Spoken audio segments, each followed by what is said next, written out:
à tous, chers internautes, bienvenue à vous sur le plateau de TVBA. Aujourd'hui, à la Brasserie Mira, nous recevons le maire de la Teste de Buch, Jean-Jacques Ayroles. Merci à vous d'être avec nous, maire de la Teste et président du Cibarval aussi. Voilà, et conseiller départemental. Et conseiller départemental, c'est vrai, il ne faut pas l'oublier. Donc merci d'être venu nous rejoindre. Ça se complète. Ça se complète, exactement. Bonjour à tous. Alors, aujourd'hui, on va parler de plusieurs choses. On va parler de la Teste, évidemment. Mais j'aimerais qu'on débute cet entretien par votre rencontre qui a eu lieu la semaine dernière avec le préfet, qu'on revienne brièvement sur cette rencontre avec les autres présidents d'Interco pour parler d'urbanisation du territoire.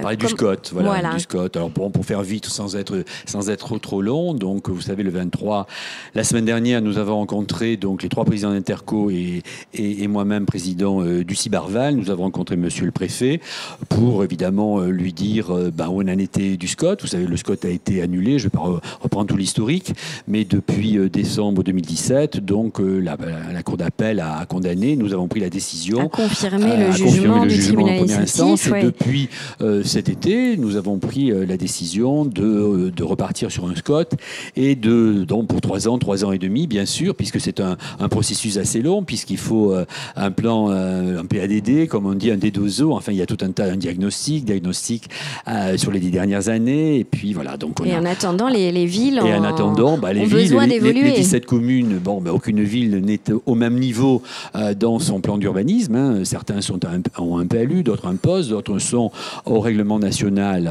au RNU d'urbanisme. Donc voilà. Donc on a rencontré monsieur le préfet pour lui demander finalement de nous soutenir et puis comment on pouvait travailler avec lui. Oui, parce que le préfet avait refusé les dérogations sur toutes les communes qui les avaient demandées. Toutes les dérogations sur les communes, sur les 17 communes. Donc voilà, c'était un rendez-vous important puisque une situation qui était un peu verrouillée quand même. On avait l'impression de l'extérieur. Un peu verrouillée. Bon, alors après, donc on s'en est expliqué avec monsieur le préfet, donc pour lui faire comprendre qu'on avait repris tout ça en main. On avait 3 cabinets, etc.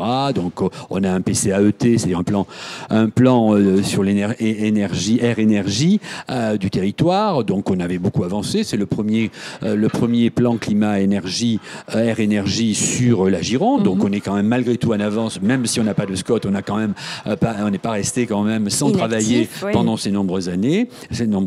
Et donc là, puisqu'il y a besoin d'un système dérogatoire, tant que nous n'avons pas de SCOT, voir comment on pouvait travailler, donc dans certaines conditions, bien sûr. Donc c'est à discuter.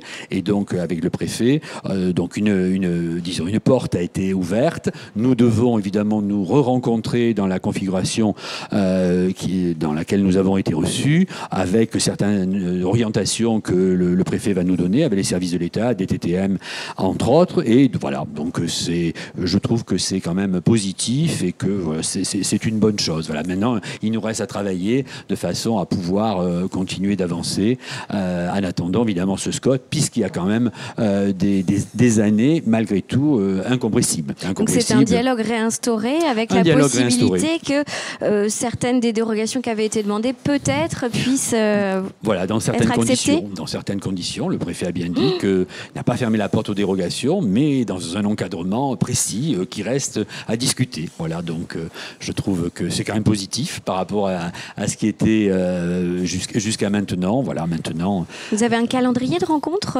Non. On attend quelques prescriptions. Après, à partir de ce moment-là, on reviendra de façon à discuter. C'est quand même dans les mois qui viennent. Ça va être assez rapide quand même. Le dialogue doit être réinstauré. Il est réinstauré, mais le travail doit être assez rapide. Et voilà. Et pourquoi c'est important? Parce que certains disent mais non, nous on veut pas que le territoire bouge. On veut que ça reste comme c'est. On veut pas qu'il soit urbanisé encore et encore. Pourquoi c'est important? Mais c'est important parce que on a 3 intercommunalités. Aucune n'est dans la même problématique, même s'il y a une problématique d'urbanisme générale. Après, il y a des gens comme la communauté du Sud est soumise évidemment à la loi ALUR, SRU, donc avec le logement social, donc avec les PLH. D'autres ne sont pas soumis, mais d'autres qu'on le rappelle, c'est une loi qui vise à construire du logement social. 25% de logement social avec des PLH. Dans les PLH, il y a des chiffres de croissance. Il y a aussi, si on n'a pas 25% de logements sociaux, donc des pénalités qui sont importantes dans un territoire évidemment qui est contraint. Donc même si les maires ont envie de faire du logement social, social, ça ne se décrète pas. Si vous avez du foncier communal ou public, c'est quand même plus facile. Quand vous devez faire du remembrement de propriété privée, c'est la loi du marché, l'offre et la demande. Moi, je ne connais personne qui veulent donner son terrain pour du logement social. Hein, voilà. Donc après, il y a ces difficultés. Le Nord, bon, il a d'autres problématiques. Il a des problématiques aussi de transport, avec le grand contournement. Économique aussi, avec des velléités de développement. Tout le monde, hein, toutes les intercours, un volet économique très très important. Et puis le Val de l'Aire aussi, lui beaucoup plus avec des territoires d'abord, ils sont plus en retard peut-être. Enfin, en retard, c'est peut-être pas le terme, mais disons au point de vue par rapport aux deux autres intercommunalités, au niveau du nombre d'habitants, etc. Ils ont commencé leur croissance un peu plus tard, et maintenant certaines villes sont complètement aussi coincées, n'ont absolument plus de territoire à offrir. Donc là aussi, puis au point de vue aussi, on a une problématique de transport, donc avec une route qui avant suffisait, et maintenant cette route, ils n'ont pas de gare. Enfin, vous voyez ce que je veux dire. Donc il y a quand même, les problématiques sont très très très différentes. Donc les trois présidents ont développé leurs problématiques propres d'une façon générale, hein, sur l'intercommunalité. Et j'ai l'impression que vous ramez dans le même sens. Ah ben on rame tous dans le même sens, et on a demandé à l'État de nous aider à ramer aussi dans le même sens. Voilà. Bon. Donc voilà, je crois que c'est positif. Ça, c'est plutôt... Maintenant, il faut laisser du temps au temps, et on va travailler. Bien. On va continuer à parler d'urbanisme avec votre commune. Maintenant, la Teste de Buch, c'est une année avec encore plein de réalisations à venir, notamment l'entrée de ville, qui va sur se transformer. Les grands axes de... alors déjà le doublement de la 660. Alors, plutôt qui chez va nous, venir jusqu'à la Teste. Plutôt chez nous, c'est la RN 250. Hein, donc là, on est à côté. Hein.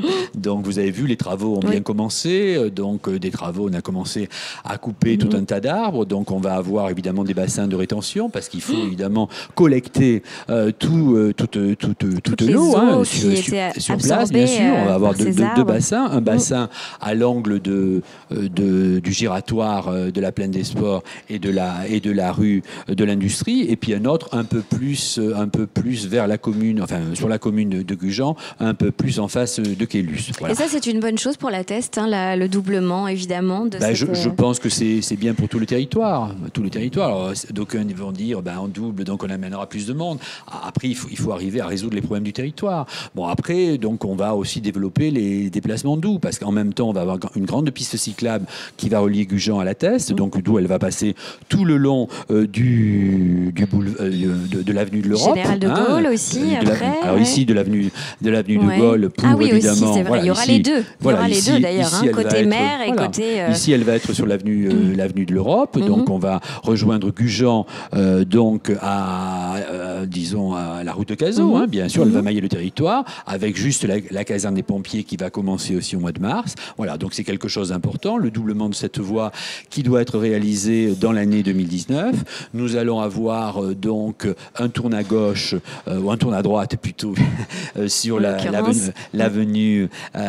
de l'Industrie, donc sur la RN 250, et une espèce de patte-doigt d'entrée et de sortie au niveau de Pierre et Marie Curie, donc qui va déboucher directement et qui va irriguer la zone d'activité. Voilà, donc je pense que c'est quelque chose que on attend beaucoup. Avec la ville de la Teste a un potentiel important. Nous avons quasiment 11 000 emplois. Ils ne sont pas tous sur la zone d'activité, mais il y en a beaucoup sur la zone d'activité. Donc on a besoin de cette irrigation. Voilà. Après, il y a un plan aussi qu'il va falloir que nous travaillions avec les entreprises de façon, un plan de déplacement, d'essayer un peu de coordonner certaines choses. Bon, ça va demander. Donc avec la COBAS, on va travailler aussi à ce plan. Voilà un petit peu au niveau de ce gros projet, gros chantier, donc il sera fini donc pour la partie testerine en fin d'année, donc doublement de la voie, piste cyclable, tourne à droite et entrée et sortie sur la zone d'activité. Après, ce doublement va pouvoir servir sur les piles des deux échangeurs de Gujan, donc ça fait qu'après on aura toujours au moins une voie, hein, donc puisqu'avec ce doublement on pourra toujours travailler sur une voie, tantôt au nord, tantôt au sud, pour travailler. Voilà, donc, la circulation ne sera pas interrompu. Non, je pense que l'année 2019 sera une année avec quand même peu d'impact sur la circulation, puisqu'on va travailler surtout sur les bas-côtés. Sur les bas-côtés, côté avenue de l'Europe, voilà, des déviations seront mises en place. Bon, évidemment, il va y avoir quelques journées où, bien sûr, il y aura quelques problèmes, mais enfin, globalement, les problématiques arriveront au-delà. Bon, on n'y pense pas trop. Alors non, mais enfin, ça viendra. Le principal, c'est d'avancer. C'est la finalité. Voilà. L'entrée avec le giratoire d'entrée de ville. Ça aussi, c'est un autre vous gros voulez qu'on en projet, parle parce que c'est un gros projet en effet qui va changer la physionomie oui. Bien sûr. De la Teste. Donc là, c'est avec le conseil départemental, c'est la voie qui amène à Arcachon. Donc vous connaissiez, il y a le pont qui enjambe la voie départementale et qui amène directement de l'écoquartier et de Pilat. Donc vous avez vu que déjà c'est quasiment fini. Donc on a une mise à 2 fois 2 voies et on rentre directement du Pilat sur le marché de la Teste.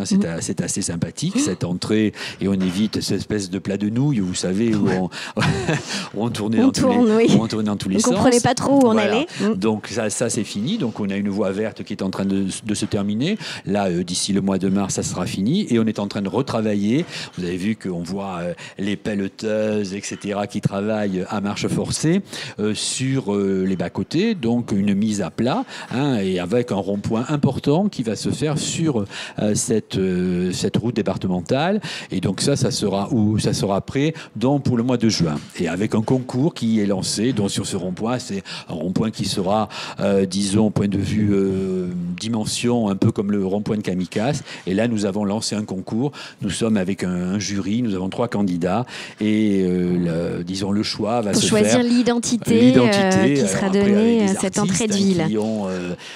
Qui ont exprimé l'identité de la Teste, des visions. Chacun développe et défend son projet, des projets tout à fait différents. 3 projets très différents, on verra. Donc le jury va choisir dans le courant du mois de février. Alors après, nous aurons une voie qui va rentrer, la nouvelle voie de la Teste. Depuis ce rond-point, on aura à la fois une voie qui va rentrer dans la Teste et une voie qui va repartir un shunt sur Bordeaux. Et la voie de la Teste va permettre donc de traiter ces quelques hectares au milieu de une nouvelle entrée de ville avec à la fois du logement, mais aussi du tertiaire, peut-être de l'économique, et déboucher après sur ce qu'on appelle le Baou, le fameux secteur du Baou, qui est un peu une zone un peu en déshérence, une espèce de grand parking, plus ou moins... Qui va être justement... Plutôt moins que plus, à l'heure actuelle, aménagé, où on aura un concours on va redonner vie un peu lancé, à ce quartier. Qui va être lancé, pour avoir à la fois le pôle musique. Le pôle musique avec la Cobas, et donc la nouvelle école de musique de la Teste, donc sur cette grande surface, nous aurons un concours avec deux équipements qui doivent se faire face, avec un grand parvis commun et dessous... Donc ça deviendra vraiment un vrai lieu de vie. Voilà, vraiment un lieu de vie et avec un parking en sous-sol de 180 places. Pratique. Et à proximité aussi, là où il y avait cette zone où il y avait les bateaux, les fameux bateaux, vous savez, la commune a récupéré des terrains, a fait des achats de façon à pouvoir offrir aussi à proximité du centre-ville des parkings complémentaires qu'on va essayer dans l'année 2019 de mettre en service. À propos de lieu de vie, à propos de vie en collectivité, ça c'est une volonté que vous aviez, mais que vous avez déjà depuis... vous avez déjà commencé, je veux dire, vous avez finalement pas attendu le grand débat pour initier cette façon de discuter et d'essayer de faire émerger des idées, des propositions chez les testerins. Oui, vous aviez initié ça l'an dernier déjà. Déjà en 2017, on avait commencé à travailler. Et là, vous avez annoncé au vœu que vous vouliez poursuivre avec la création d'une maison des habitants. Oui, on avait travaillé dessus avec le centre social, dans le cadre de la CTG, la conférence territoriale globale, que la ville porte.